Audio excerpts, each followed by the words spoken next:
a small present, but where it is? Where is it? Yes, could you please? I love presents. It's a chocolate. I love chocolate. That's why I'm so sweet. Yeah, I have loads of chocolate. Who would have guessed it, right? This is the best Croatian chocolate called Dorina, and it's actually my favorite kind with wafer in it. And they designed it. Yeah, they were so kind to me. They did it for me as a favor, as a present. So I'm giving it to you. I hope you find it sweet. Okay. Hello to everybody. Hi guys. Hello. Could you please introduce firstly all your team? Well, let's start from the beginning. We have this 20-year-old young cellist from Croatia, but already very known in the musical circles. His name is Emanuel Pavon. Then we have, well, I'm not going to mention your age. We have Anton Stasic. He's our violinist, the most amazing violinist you'll ever hear. And then we have these three handsome guys. They are singing, of course, backup for me, but usually they're singing solo. And they're such amazing singers. You're gonna hear them, I hope, even solo. First of all, Edgar Upena, then Alen Juras, and Matija Cvek. I say that they're backup singers, but they're more like lead, you know. Sometimes they take over. Very dangerous singers. It's all about teamwork. Yeah, it is. And this is my biggest fan. It's always with you. I love it. It's always with me. Yeah. I got it in white too. Really? Yeah. So yeah. I matched it up with my clothes. Okay, so only black and white. Yeah, mostly black and white. Mostly black. I gotta say. Really? Yeah, it's thinning, so. Thank you so much. Yeah. You have already a couple of days here in Ukraine. Please, could you please share your emotions? How it was? Maybe you had a possibility to see something. Yeah. Maybe you did some concerts or some performances at the Eurovillage or somewhere else. Nothing like that. We mostly had fun. We mostly relaxed. At our beautiful hotel and at the city, of course. We checked out the city.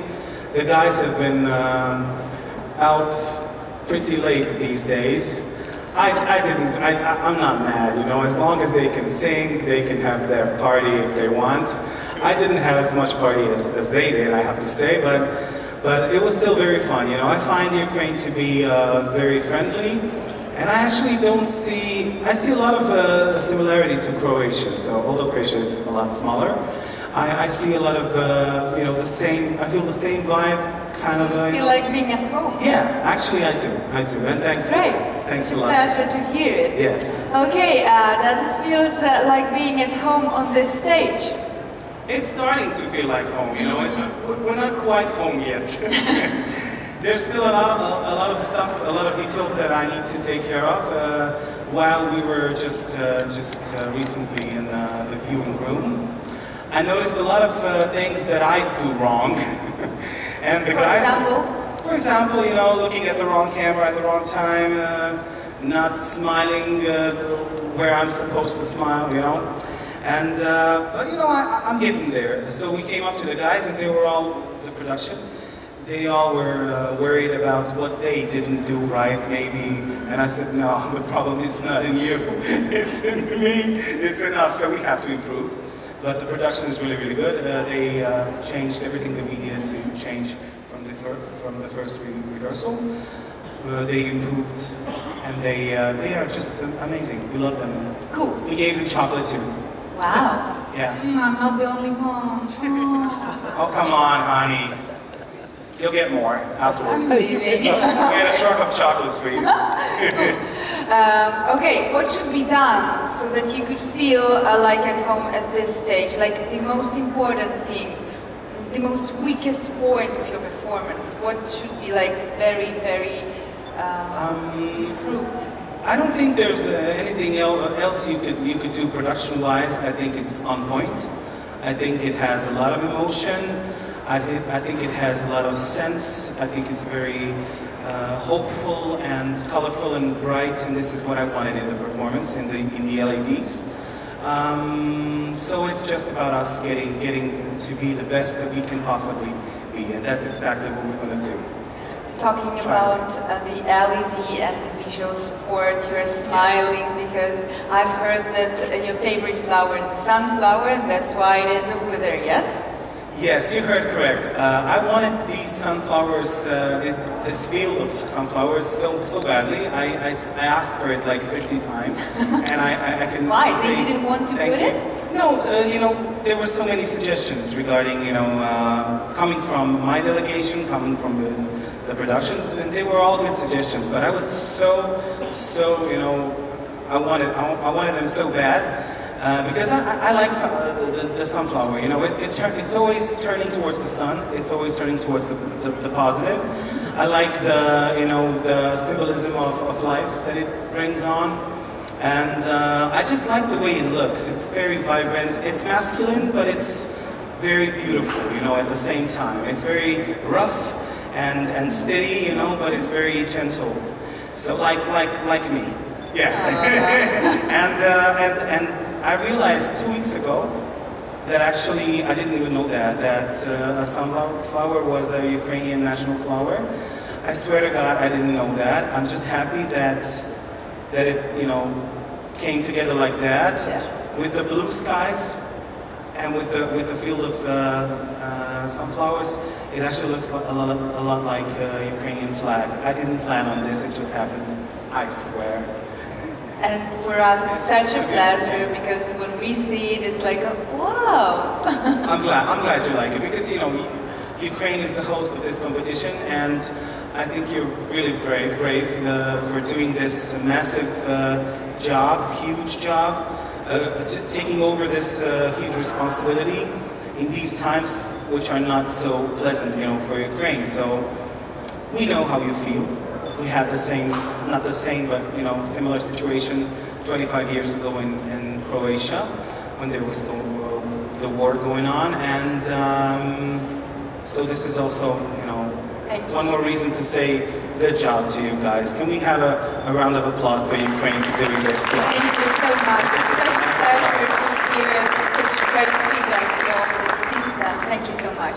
Should we move on with the questions from the floor, please? With the green T-shirt, please. Yeah. Yes. Hello. We have a commentary for Iceland. Thank you for a fantastic original performance that we all want to see twice. That's the point of Eurovision. You have to vote to see it twice. So good luck with that. I have to say you have the most fantastic backing vocalists. Yeah. They entertained me the other night at this Cernagora party. Oh, that's cool. They did. And I'm wondering if they will sing. We did a little burst of Maria Magdalena. Can you give a burst of it so that everyone can hear? Yeah, you should. Yes, It was beautiful. Who sang it? They all did. I think they all did. They all did? I'm just going to toss the mic over. No, they have their own microphones over there. Just You should sing with us. Actually, Doris, who sang the song, Doris Dragovic, is a dear friend of mine, and we have a duet right now in Croatia for the last year. It's been one of the biggest hits actually in Croatia. It's a song called Ima nešto u tome, and you know, to think of Doris when I was just a kid, seeing her doing Maria Magdalena, you know, and today singing a duet with her, you know, dreams really do come true. Yeah. Because she's really a huge diva in Croatia. So guys, let's do this. Maria Magdalena.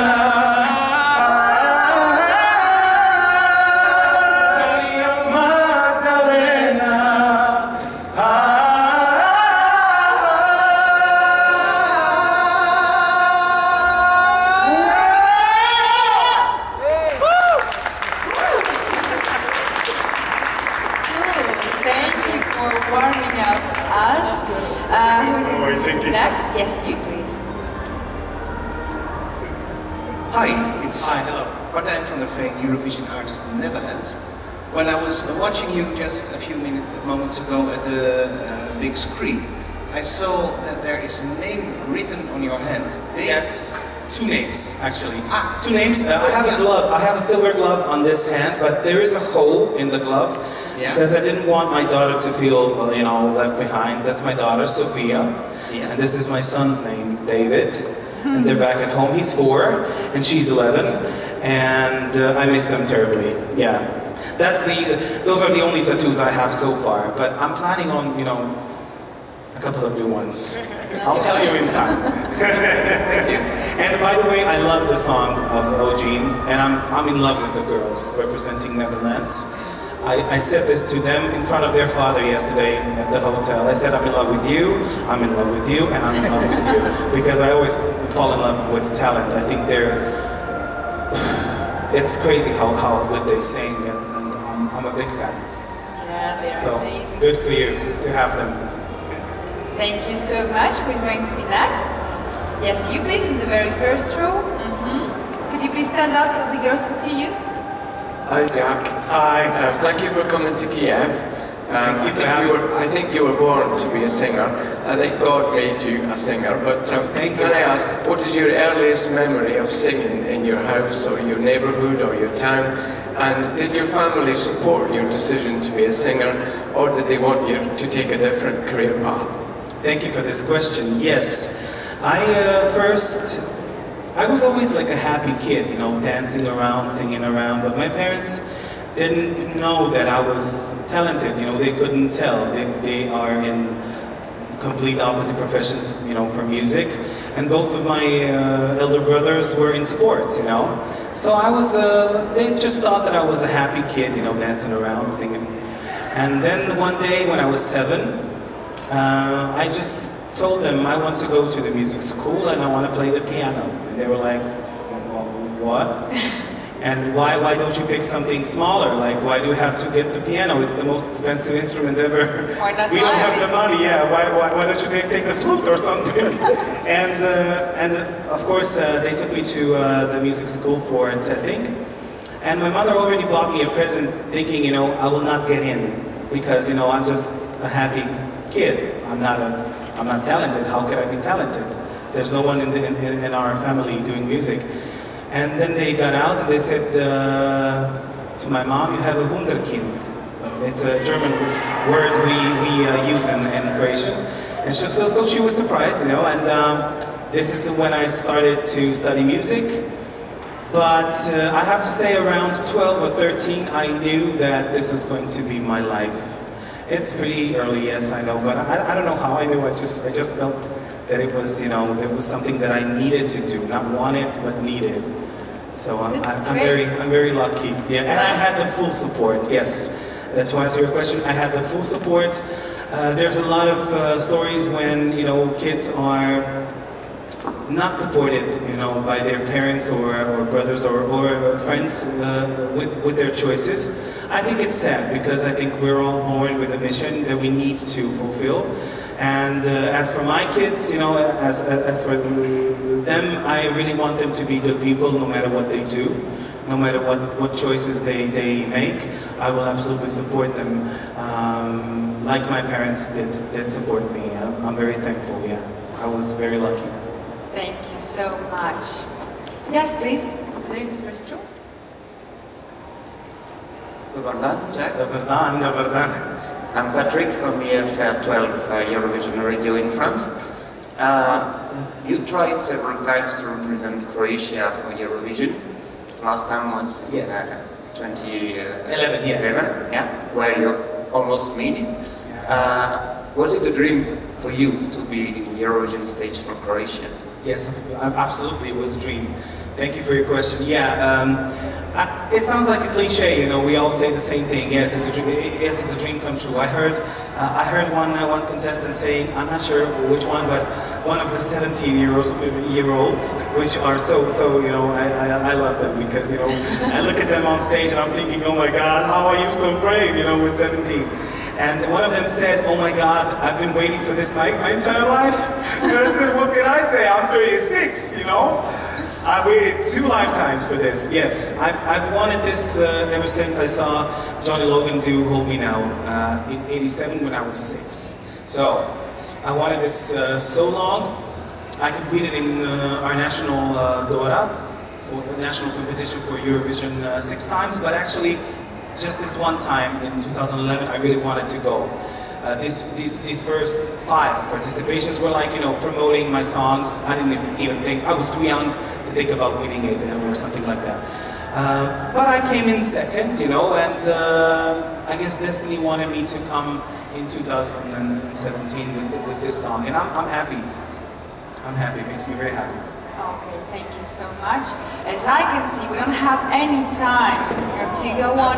Yes, but I would love to, just for 10 or 15 seconds, to go on with the lyrics of your song and make us happy, because we don't have an opportunity to follow the rehearsals and follow the process. So could you please give us as a present your song?